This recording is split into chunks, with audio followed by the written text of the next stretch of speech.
بسم الله الرحمن الرحيم. اللهم صل وسلم وبارك على سيدنا ونبينا محمد. كل سنة وانتم طيبين مستمرين برضو في مشتريات رمضان. يا جماعة المشتريات دي انا يعني بجهزها لكم خلال مثلا خلال العام، يعني بعد ما بيخلص رمضان بنبتدي بقى نلاقي واحنا نازلين مثلا نتسوق، نازلين نتمشى، اي حاجة بلاقيها مناسبة وحلوة بقى بشيلها ان شاء الله يعني دخلت رمضان علينا كده، وان شاء الله بنقدمها لكم. ده بقى يا جماعه ده كيس. الكيس ده انتوا لو لاحظتوا ان هو مرسوم عليه تمر، ماشي. احنا بقى نجيبه ان شاء الله نحطه على السفره، نحط فيه تمر، ممكن نحط فيه مكسرات ونقدمه لما يكون عندنا ضيوفنا، يعني حاجه كده تبقى مبهجه وشكلها حلو، وان شاء الله هتنال يعني اعجاب الناس كلها. ثواني كده هفتحه لكم عشان تشوفوه ان شاء الله كده يعجبكم، يعني بامر الله، يعني ذوقنا يعجبكم يا جماعه بامر الله. بص حس ان هو واخد كرف كده، يعني يمدي الشكل حلو، وانت كده لما تيجي تقدمي تعملي كده يعني ان شاء الله هيعجبكم. تملوه تمر، ممكن تملوه مكسرات، يعني بصوا ممكن يعني يعني كأنه مفاجأة كده، يعني بصوا حاجة كده قيمة كده تمسكيه كده، صح. ان شاء الله يعجبكم ويعجب ضيوفكم بأمر الله. كل سنة وانتم طيبين. ما تنسوش يا جماعة الصلاة على سيدنا النبي صلى الله عليه وسلم. بصوا يا جماعة بقى، ونلاحظ برضو ان معمول من تحت اهو ممكن مهلبية، ممكن رز بلبن، وتقطعي عليه فواكه من فوق، يعني عارفين، يعني انت تقدري توظفيه على على حسب ما انت عايزة. ممكن تحطي فيه الطريقة ديت، ممكن تحطي فيه التمر، ممكن تحطي فيه مكسراتك تقدميها فيه، يعني اللي يعجبكم. وكل سنة وانتم طيبين.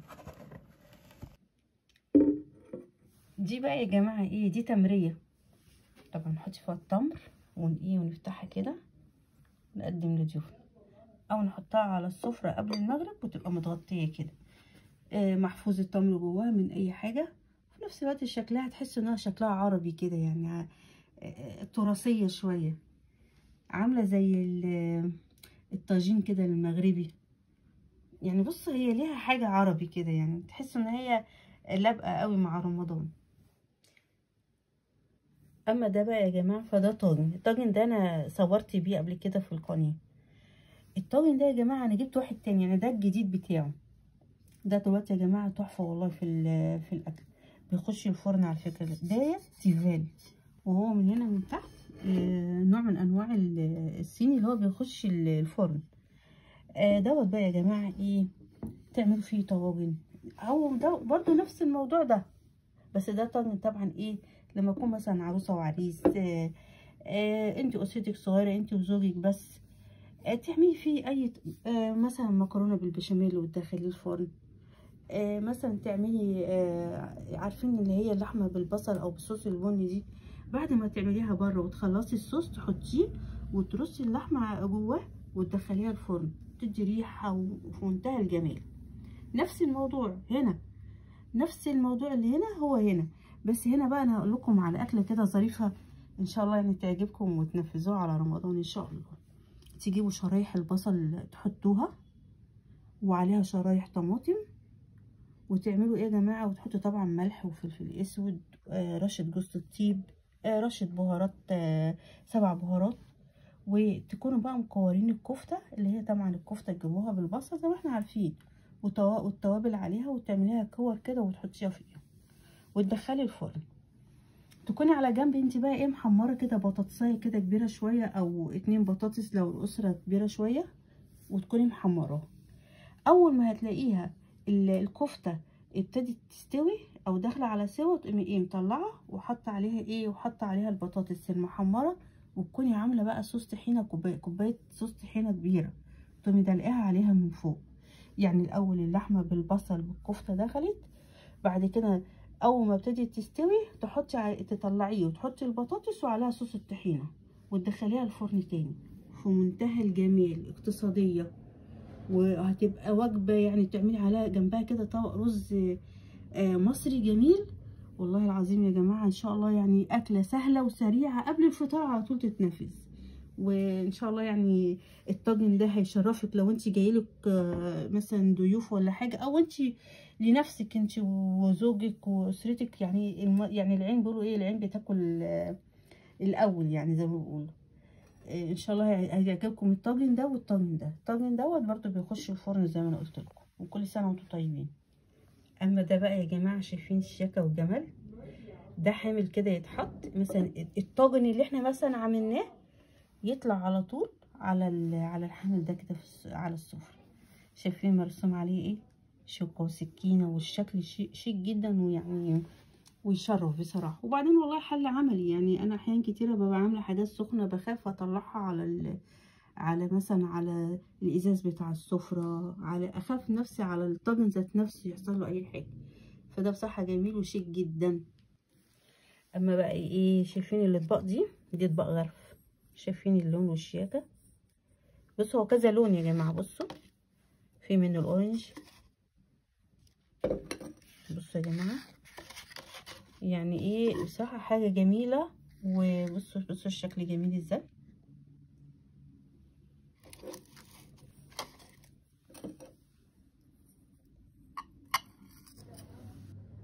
شايفين الجمال ده بقى؟ ده ايه؟ طقم توابل. بصوا يا جماعة الطقم ده الميزة اللي فيه ان هو ايه، مش بياخد مساحة، وفي نفس الوقت بصوا يا جماعة الالوان هوريكم ان شاء الله دلوقتي.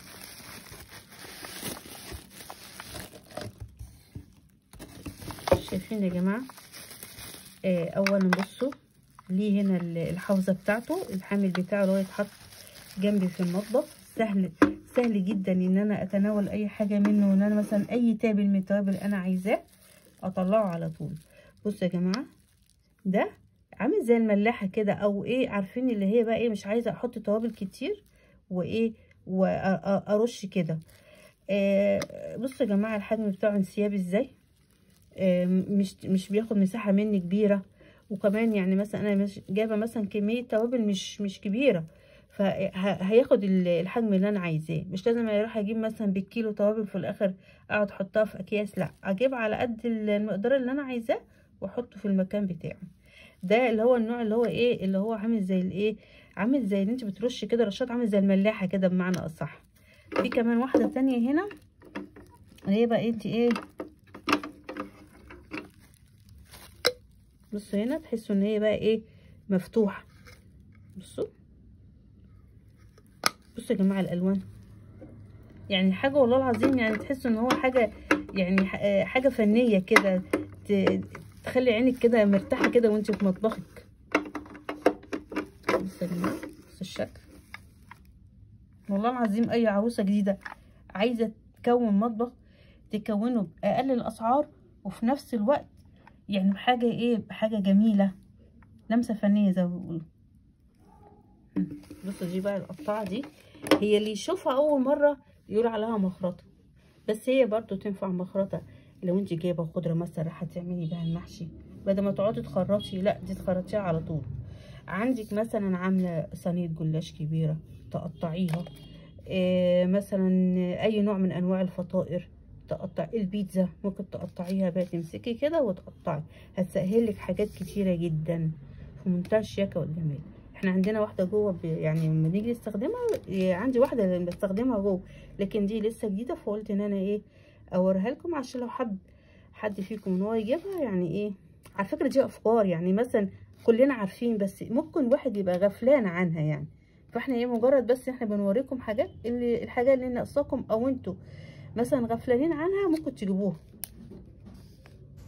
بصوا يا جماعه الجمال ده بقى ايه، دي يعني مجات صغيره، كوبايات يعني بمعنى اصح. فانا بقى ايه يا جماعه، هاخد لكم من جمالها ايه، اخدت كده جوه منها في المطبخ. دي بقى للقهوه، ممكن ما تعملوا بقى ايه، نسكافيه. يعني الناس بتحبش تشرب يعني حجم صغير كده، نشرب بعد الفطار كده، بعد ما نصلي التراويح، الأسرة كده بتجتمع وايه، ونبتدي نعمل كل اللي نفسه حاجة ايه يعملها. والله ممكن كمان نشرب فيها شاي 50 شاي زي ما بيقولوا، شاي في 50. ده نوع بص جميل ازاي وشيك. في كمان حاجة تانية برضه هوريها لكم. اما ده بقى بصوا الشياكه والجمال نفس الموضوع. كوبايه شاي صغير، في ناس بتحب الشاي بقى في كوبايات كبيره. نسكافيه، فنجان قهوه.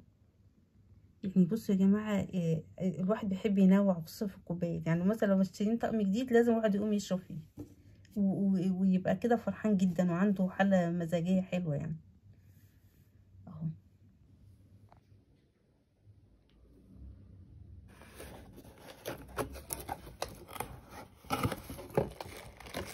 بصوا يا جماعه بقى الجمال ده. دي بقى ايه كانت تتعمل الاسبريسو. بصوا والله يا جماعه هي تعتبر يعني حاجه ديكور كده زي ما بيقولوا. بصوا هو الجزء اللي تحت ده كده بيتفتح.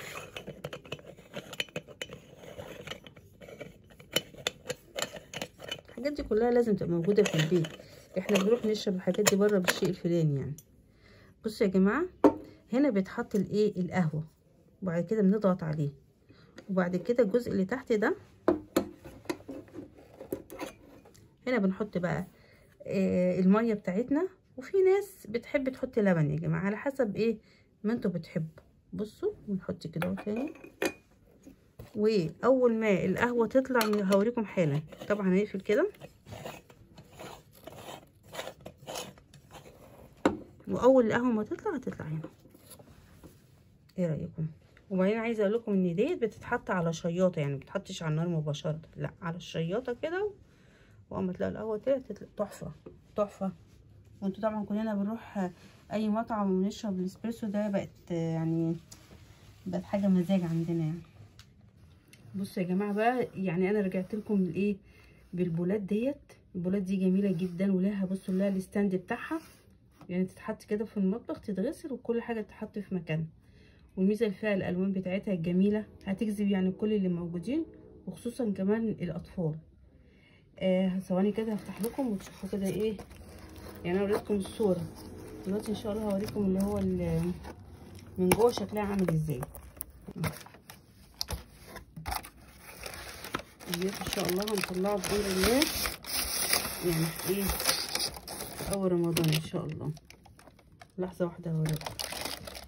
شايفين مكتوب عليها السوب طبعا شرب اهو، اللون الاورنج والبيربل والجرين والريد. بصوا يعني ايدينا اهو صح، حاجه قيمه جدا يا جماعه. يعني كل عام وانتم بخير. ما تنسوش في نهايه الفيديو انكم تصلوا على سيدنا النبي صلى الله عليه وسلم، عليه افضل الصلاه والسلام. وان شاء الله رمضان كريم. ما تنسوش دعمكم للقناه بلايك وشير واشتراك، وكل سنه وانتم طيبين.